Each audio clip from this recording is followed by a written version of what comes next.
L'essentiel de l'actualité dans ce journal. Merci de nous suivre. Bonjour à tous. Bienvenue. Voici les titres. En Côte d'Ivoire, hommage aujourd'hui aux 4 casques bleus ivoiriens de la mission des Nations Unies au Mali. Ces braves soldats tués le 13 janvier dernier dans une attaque djihadiste. Cérémonie à l'état-major général en présence du président de la République, Alassane Ouattara. Toujours en Côte d'Ivoire, des festivités récemment dans la commune de Trècheville. Les personnes du 3e âge ont été célébrées par le centre social. Les travailleurs sociaux ont ainsi voulu témoigner leur solidarité à l'endroit des seniors. Enfin, Mahama Saled Abdelkani, remis hier à la Cour pénale internationale. Cet ancien commandant de l'ex-Séléka en Centrafrique est accusé de crimes de guerre et crimes contre l'humanité. Adama Bakayoko, Yacouba Doumbia, Guégui, Jean-Bernard et Mustapha Bamba ont reçu aujourd'hui l'hommage de la Côte d'Ivoire tout entière. Ces 4 casques bleus ivoiriens ont été tués le 13 janvier dernier dans une attaque djihadiste contre leur convoi à 95 km au sud de Tombouctou.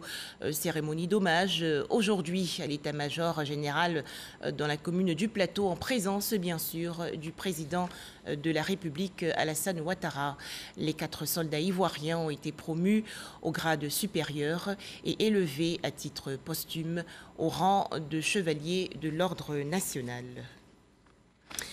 L'émotion était palpable ce matin à l'état-major général dans la commune du Plateau lors de la cérémonie d'hommage aux 4 casques bleus ivoiriens de la MINUSMA tués le 13 janvier dernier dans une attaque djihadiste contre leur convoi. Plusieurs personnalités ont assisté à cette commémoration. Le chef d'état-major général des armées, Lansina Doumbia, exprime ici ses condoléances aux familles éplorées. Adjudant Bakayoko Adama, sergent-chef Guégui Amia Jean-Baptiste, caporal-chef Bamba Mustapha, vous êtes de retour chez vous, sur la terre de vos ancêtres. Avant votre départ, j'ai fait promettre à votre commandant de bataillon, le lieutenant-colonel Kwame Jamari, de vous ramener tous chez nous, quelles que soient les circonstances. En ce qui vous concerne, alors que la mission n'est pas terminée, il a tenu sa promesse. Vous êtes de retour chez vous, sur la terre qui vous a vu naître. Vous êtes sur la place générale de corps d'armée, Ouattara Thomas Dakin. Et la nation ivoirienne est rassemblée autour de vous. Avec à sa tête le plus illustre d'entre nous, son Excellence, Monsieur le Président de la République, chef suprême des armées.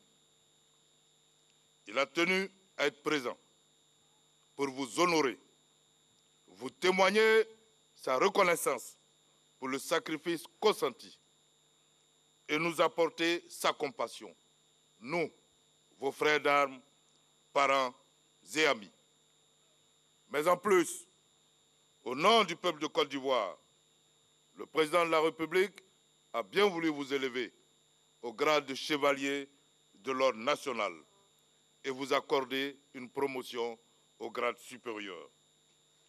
En votre nom, et au nom de l'ensemble des forces armées, je lui exprime notre profonde gratitude pour cette marque d'attention et cet acte d'affection. L'ONU a tenu à vous faire accompagner chez vous par le représentant spécial du secrétaire général des Nations Unies au Mali et le général de corps d'armée commandant la force de la MINUSMA après vous avoir décoré de sa médaille. Le Mali, pays qui vous a vu vous éteindre à la vie, est avec nous. Ce pays qui, avant votre départ, vous a décerné la croix de la valeur militaire à l'étranger, en souvenir des services rendus. Tous avons tenu à être là. Quel honneur! Quel honneur! Partez apaisés, parce que vous avez réussi votre mort. Ce qui vous donne droit à tous ces honneurs.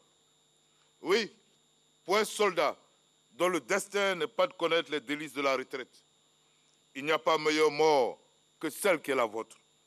Mourir au combat, mourir au champ d'honneur, mourir l'arme à la main, mourir dans l'accomplissement de son devoir, au nom de la Côte d'Ivoire, au nom de la paix en Afrique.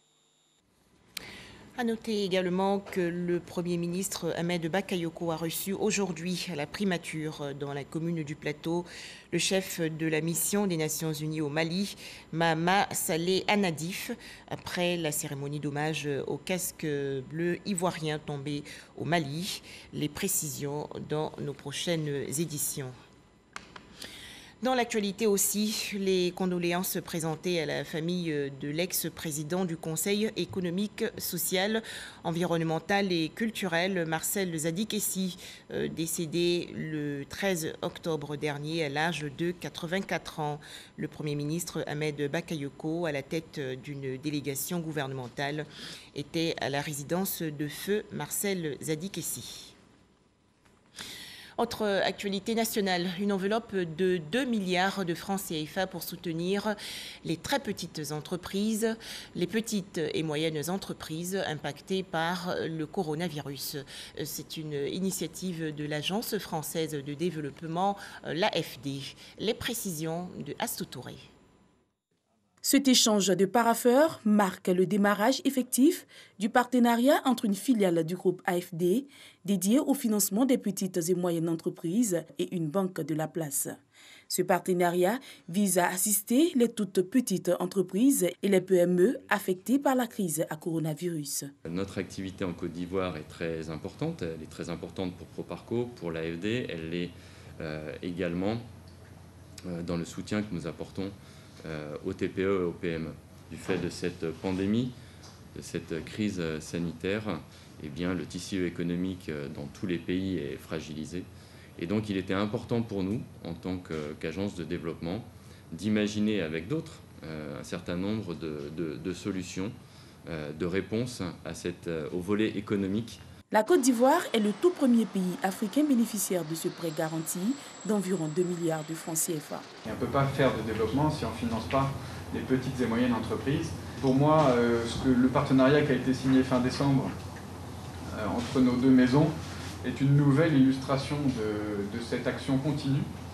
Et je suis sûr que ce n'est pas la dernière. Et en tout cas, on se réjouit de votre soutien pour nous aider à mieux accompagner nos clients dans cette période compliquée, grâce à la garantie que vous nous offrez. Une initiative encouragée par son Excellence Jean-Christophe Béliard, ambassadeur de France en Côte d'Ivoire. Les petites et moyennes entreprises jouent un rôle essentiel dans la dynamique de développement de la Côte d'Ivoire. Elles sont en outre évidemment un vecteur clé de la création d'emplois et de richesses. Je souhaite donc que ce nouveau produit Choose Africa, Résilience, puisse très rapidement être déployé en Côte d'Ivoire. Cette convention de financement permettra de mettre rapidement à la disposition des entreprises ivoiriennes affectées par la crise sanitaire des lignes de crédit. Cette rencontre, qui intervient un mois après la signature de convention entre ces deux partenaires, vient donc concrétiser l'engagement pris par les différentes parties, à savoir soutenir et accélérer la croissance des PME ivoiriennes malgré la Covid-19.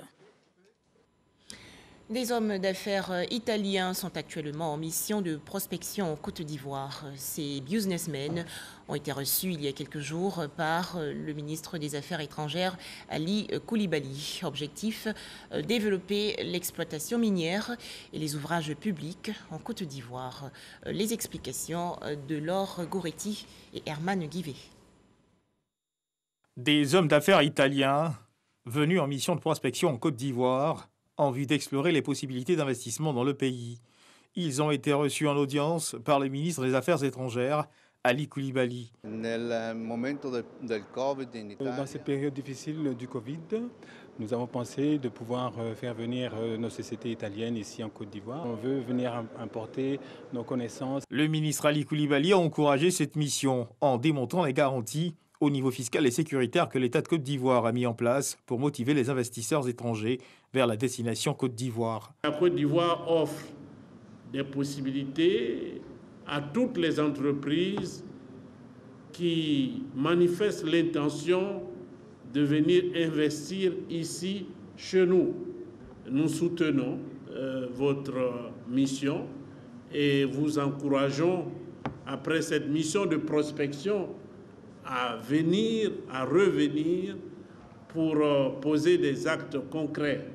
Parce que la Côte d'Ivoire est un pays merveilleux et elle est prête à vous accueillir en vous offrant toutes les conditions qui pourraient permettre à vos investissements de prospérer.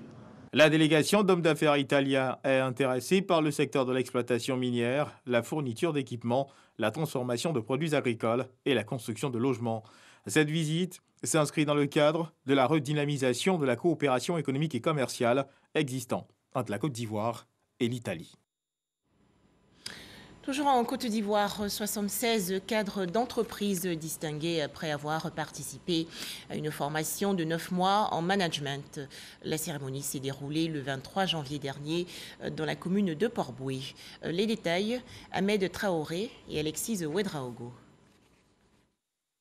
Ils sont au nombre de 76 impétrants à avoir bénéficié de ce programme de formation de management et de développement. Après une formation de 9 mois, ils sont désormais aptes à occuper les plus hautes fonctions des entreprises et à en être les managers. Les programmes qui sont gradués aujourd'hui sont les PMD, sont des directeurs d'entreprise, habituellement directeurs commerciaux, directeurs techniques, directeurs financiers, etc. Et ils cherchent par ces programmes se former dans une vision globale de l'entreprise pour pouvoir vraiment développer l'entreprise. Les impétrants en fin de formation expriment toute leur fierté. Ils promettent donner le meilleur d'eux-mêmes dans l'exercice de leurs fonctions. Nous avons appris dans la complexité. Nous avons commencé la session, nous avons rencontré la pandémie, nous nous sommes adaptés, nous avons fait preuve de résilience. Le thème résilience a connu toute sa signification. Pendant notre formation, nous n'avons pas été découragés et au contraire même, nous avons eu beaucoup plus plaisir aujourd'hui à apprendre. Nous sommes aujourd'hui remplis de connaissances, des connaissances qui vont nous permettre d'impacter positivement nos structures et de par là impacter positivement tout le pays. Depuis sa création, ce sont près de 1500 cadres qui ont bénéficié du programme de développement et de management en Côte d'Ivoire. Un nouveau conseil d'administration pour le groupement des professionnels miniers de Côte d'Ivoire. Les membres de cette assemblée sont élus pour un mandat de 2 ans. Laure Goretti et Alexis Ouedraogo. Le groupement des professionnels miniers de Côte d'Ivoire veut mettre en lumière le potentiel géologique ivoirien en le transformant en opportunité pour les investisseurs. C'est une association qui veut véritablement aider et accompagner le gouvernement dans un développement économique et social. L'élan qui a démarré depuis maintenant 4 ans consiste véritablement à montrer la contribution économique de nos entreprises, leur apport, leur assistance auprès des communautés dans lesquelles elles interagissent et surtout leur gage de professionnalisme et de performance au niveau de l'État de Côte d'Ivoire. L'industrie minière dans le pays a un potentiel important du fait du sous-sol qui regorge de nombreuses ressources et aussi du cadre réglementaire mis en place depuis 2014. À l'horizon 2025, le secteur contribuera à 5% du PIB et créera 25 000 emplois directs avec plus de 20 milliards comme volume d'investissement et 5 milliards en termes d'impact sur la communauté. Jean-Claude Diplo en est le nouveau président pour 2 ans. On s'inscrit dans une sorte de continuité. On a eu une vision stratégique déclinée en 3 grands axes en 2016-2018. C'est donc la continuation de cet exercice-là stratégique qui lui-même s'inscrit dans le plan national de développement, le PND 2021-2025, que nous allons mettre en œuvre. La réforme que nous avons eue en 2014 pour apporter en Côte d'Ivoire le code minier dont on est assez fier et que le marché international a plébiscité. Cette réforme-là a été le résultat de la capacité de dialogue que le gouvernement a démontré.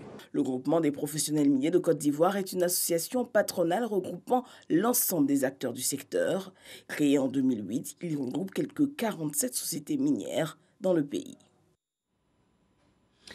L'état civil, l'identification et le flux migratoire, trois sujets au centre d'une conférence de presse organisée récemment par la Direction générale de l'Office national de l'état civil et de l'identification, l'ONESI. Les échanges avec la presse se sont déroulés dans la commune du Plateau. Les explications détaillées de Ahmed Traoré et Alvor Assakwame. L'état civil, l'identification et le flux migratoire, ces trois points étaient à l'ordre du jour lors de la rencontre qu'a eu le directeur général de l'ONESI, l'Office national de l'état civil et de l'identification, et les journalistes. Selon Sitioni Chinyene Kafana, plus de 2 400 000 personnes ont été enrôlées. Et à ce jour, plus d'1 million de cartes d'identité ont été confectionnées. Les défis que nous rencontrons se situent surtout au niveau de l'engouement des populations. Donc nous essayons de communiquer beaucoup plus sur le fait que les cartes sont produites, que nous avons une forte capacité de production qui est atteinte aujourd'hui, et appeler donc les Ivoiriens à venir retirer leurs cartes. Il faut dire que, bien entendu, nous avons des messages, des SMS que nous envoyons. Nous avons également nos centres d'appel que nous avons mis à contribution. Et donc nous demandons aux Ivoiriens, donc, dès qu'ils reçoivent ces SMS et ces appels de nos équipes, de se rendre très rapidement vers les centres normalement en vue du retrait de leur carte d'identité. Le directeur général de l'ONESI exhorte les Ivoiriens à se faire enrôler massivement. Pour faciliter l'enrôlement au niveau du monde rural, un partenariat a déjà été signé selon lui entre l'ONESI et la Poste de Côte d'Ivoire. Il a rappelé pour terminer que 500 000 cartes nationales d'identité seront produites chaque mois pour satisfaire la population ivoirienne. La 22e édition des Ebonies, rencontre organisée annuellement par l'Union nationale des journalistes de Côte d'Ivoire pour célébrer les meilleures plumes. Marcel Aka du groupe de presse Olympe a été sacré Super Ebony 2020 à Yamoussoukro dans la région centre du pays. Le point sur ces festivités dans ce reportage de Franck Quadio. Un week-end entier consacré à la célébration des meilleurs journalistes ivoiriens à Yamoussoukro, ouverture vendredi du village, puis travaux de réflexion et la journée du samedi dédiée à l'activité sportive, à l'athlétisme. Le plan de résistance, c'est en soirée. Mesures barrières obligent, réaménagement technique et la cérémonie a lieu à la fois sous le chapiteau et en extérieur. Difficile de se trouver une place pour les retardataires. Le comité d'organisation réussit cependant à arrondir les angles. Ça n'a pas été facile. On a fait en sorte que, au niveau du jardin, on a aménagé un espace pour que la majorité des journalistes soient là. Mais malgré tout ça, tout le monde voulait avoir accès au chapiteau. Tout le monde voulait avoir accès au chapiteau. Mais je pense qu'avec la compréhension des uns des autres, tout est rentré en ordre. Mais tous sont là pour l'essentiel, la célébration du mérite journalistique. En tout cas, les productions ont été améliorées et je crois que cette année, ça sera vraiment assez corsé. Et le vainqueur, je crois que ça va se jouer à quelques détails près. Je dirais c'est un petit moment de détente pour les journalistes, mais c'est surtout également ce moment pour consacrer donc tout le travail qui a été fait durant une année. Les Ebonies, un concours individuel, mais aussi et surtout un moyen de jauger le niveau général de la presse ivoirienne à l'aune de l'intrusion de nouveaux médias, sans oublier l'ouverture de l'espace audiovisuel. Tout le monde voudrait voir les journalistes agir d'une façon ou d'une autre. Et donc, évidemment, cela met une très, très grosse pression. Mais le prix Ebony, évidemment, est une compétition entre journalistes, entre surtout ceux qui déposent leur production dans les délais indiqués par le comité d'organisation, le jury. Et il faut saluer que cela permet quand même de valoriser le métier. À côté de ces médias nationaux, il y a les autres médias qui sont issus de l'Internet. Et donc, c'est toujours pour faire en sorte que la presse soit meilleure. Aujourd'hui, les médias sont fortement impactés par le numérique et suffisamment haut. Nous devons être fiers des acquis nous devons nous être fiers de ce que nous faisons. Parce que nous sommes l'un des rares métiers en Côte d'Ivoire à nous remettre en cause chaque année. Du nord au sud, de l'est à l'ouest, en passant par le centre, nous sommes tous et chacun des filles et des fils de notre unique et commune mère patrie, la Côte d'Ivoire. Le clou de la soirée, ce sont les résultats. Sont égrenés en premier lieu les prix sectoriels et spéciaux. En temps de Covid-19, il fallait mener les enquêtes, les interviews, ce n'est pas facilement. J'ai pu infiltrer les fédérations pour essayer de voir comment elles vivaient la Covid-19. Je m'attendais plus ou moins à ce prix, parce que j'ai fait un sujet sur le Zaouli qui risque de disparaître du patrimoine mondial de l'UNESCO dans 2 ans si rien n'est fait. C'est le travail qui a payé et on ne cesse jamais d'apprendre, il faut tout travailler. Je suis heureux de recevoir ce prix. La DIC avait pour titre la filière palmier à huile, ça ne paye plus pour les producteurs parce qu'on avait constaté l'année dernière une chute des prix. La consécration d'un travail de longue haleine, de l'acharnement au travail et tout ça. Regain d'optimisme, satisfaction et place à la séquence grand genre, enquête, reportage et interview. Résultat du jury présidé par Kébé Yacouba, arrive le verdict final, en ballotage favorable, les 3 ébonies radio, télé et presse, sans oublier ceux qui ont raflé 2 prix à la fois. Et enfin, c'est la délivrance. Marcel Aka, journaliste à l'Inter, est la lauréate 2020 des Ebonies. Que d'émotions.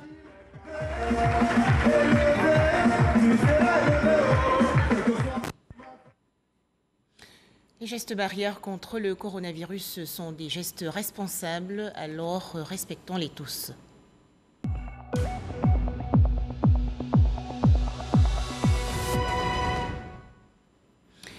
238 nouveaux cas de coronavirus malheureusement enregistrés hier en Côte d'Ivoire par le ministère de la Santé et de l'Hygiène publique. Le bilan ivoirien fait actuellement état de 26 850 cas confirmés de coronavirus, 24 762 personnes guéries, 146 décès et 1942 cas actifs. Le ministère de la Santé et de l'Hygiène publique rappelle donc aux populations de Côte d'Ivoire que le coronavirus n'est pas encore vaincu, alors respectons tous les gestes barrières. À noter que l'Institut Pasteur vient de renoncer à son projet de vaccin contre le coronavirus car il a constaté l'inefficacité de ce remède.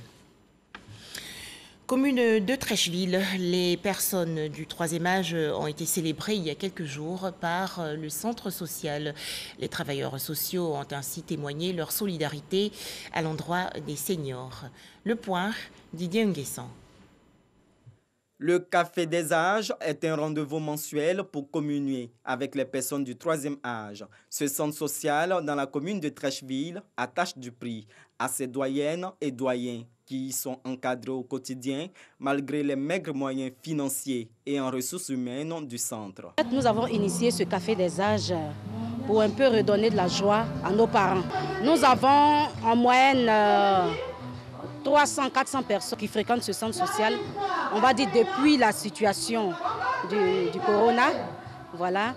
Sinon, habituellement, bien avant ça, on avait au moins 1000 personnes qui fréquentaient le centre social. Ces rencontres conviviales renforcent les liens d'appartenance à la communauté des personnes les plus fragiles. Un quart de la population ivoirienne peut être compté parmi les personnes du 3e âge. Étant attendu que le 3e âge commence dès 60 ans, les organiser, les orienter dans des projets qui leur permettent aujourd'hui, n'est-ce pas, d'améliorer leurs conditions de vie, de faire en sorte que ces personnes ne soient pas excessivement sédentaires. Je dois féliciter notre charmante et dynamique directrice parce qu'elle fait beaucoup. Et je vous dis, malgré ses faibles moyens, vous voyez la cérémonie qu'elle a organisée à notre intention. Donc ce que je peux demander est qu'on l'aide, qu'on lui donne les moyens de pouvoir encore continuer cette œuvre. Le centre social de Trècheville est le tout premier du genre créé en Côte d'Ivoire. Il couvre également les communes de Makori et Koumassi. Direction à présent l'ouest du pays, région longtemps confrontée à des crises communautaires. La paix, la tolérance et le vivre ensemble ont été inculqués récemment aux populations de Guézon et de Petit Guiglo. C'est une initiative du médiateur de la République, Adama Toungara. Les détails, Eve Boué. C'est à Guézon que le médiateur de la République, Adama Toungara, a entamé sa tournée de sensibilisation des populations à la paix et à la cohésion sociale.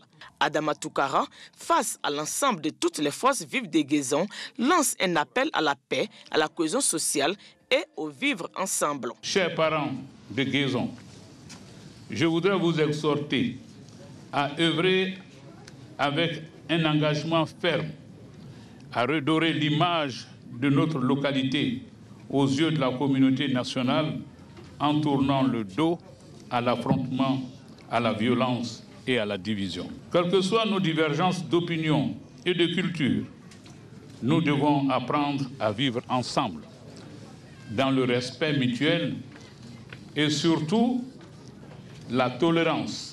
Pour rappel, les 27 et 28 décembre 2020, cette localité a vécu une crise communautaire entre autochtones et une communauté allochtone. Après Guézon, cap sur Petit Guiglo dans le département de Bleu-le-Quai. Ici, le 4 janvier dernier, une crise entre les autochtones et une communauté de la CEDEAO a engendré une fracture du tissu social. Bilan, un mort et des blessés. Cette tentative de se rendre justice ne peut pas perdurer, ne peut pas continuer, parce qu'on est dans un état de droit. Force doit être laissée au droit. Dans les deux localités visitées, les comités locaux de veille et de suivi de la cohésion sociale mis en place poursuivront les sensibilisations et les actions pour le retour définitif de la paix. Autre actualité nationale, des bourses d'études offertes il y a quelques jours aux élèves et étudiants issus de familles démunies pour l'année académique 2020-2021. Le donateur, la mairie du Plateau, a donc décaissé 50 millions de francs CFA. Les précisions de Jean Djadji.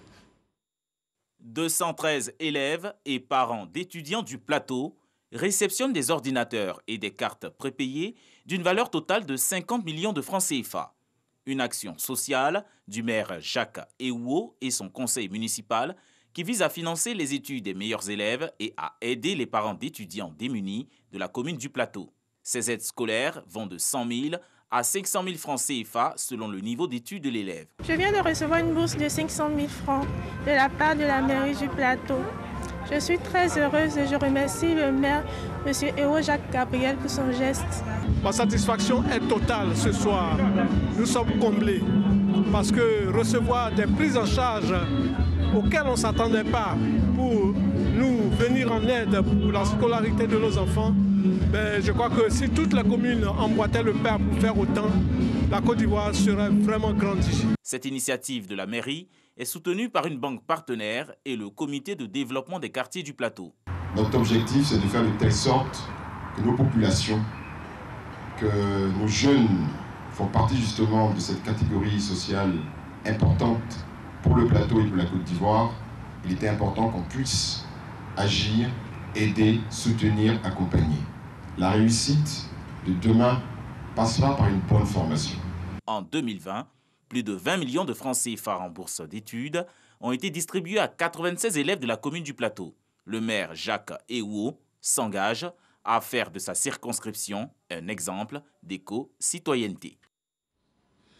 L'actualité hors de chez nous, les autorités centrafricaines ont remis hier à la Cour pénale internationale un ancien commandant de l'ex-Seleka. Il s'agit de Mahama Saïd Abdel Kani, 50 ans et proche de Michel Djotodia, alors chef de la Seleka, lors du conflit sanglant qu'il a opposé à des milices anti-Balaka après le renversement de l'ancien président François Bozizé.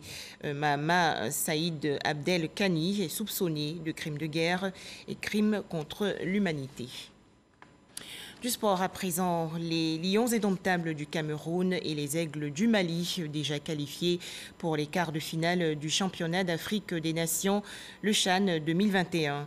Les quarts de finale vont commencer le 30 janvier prochain. Rappelons en Côte d'Ivoire l'hommage aujourd'hui aux 4 casques bleus ivoiriens de la mission des Nations Unies au Mali. Ces braves soldats tués le 13 janvier dernier dans une attaque djihadiste. Cérémonie à l'état-major général en présence bien sûr du président de la République Alassane Ouattara. Et c'est la fin de ce journal. Bon début de semaine à toutes et à tous.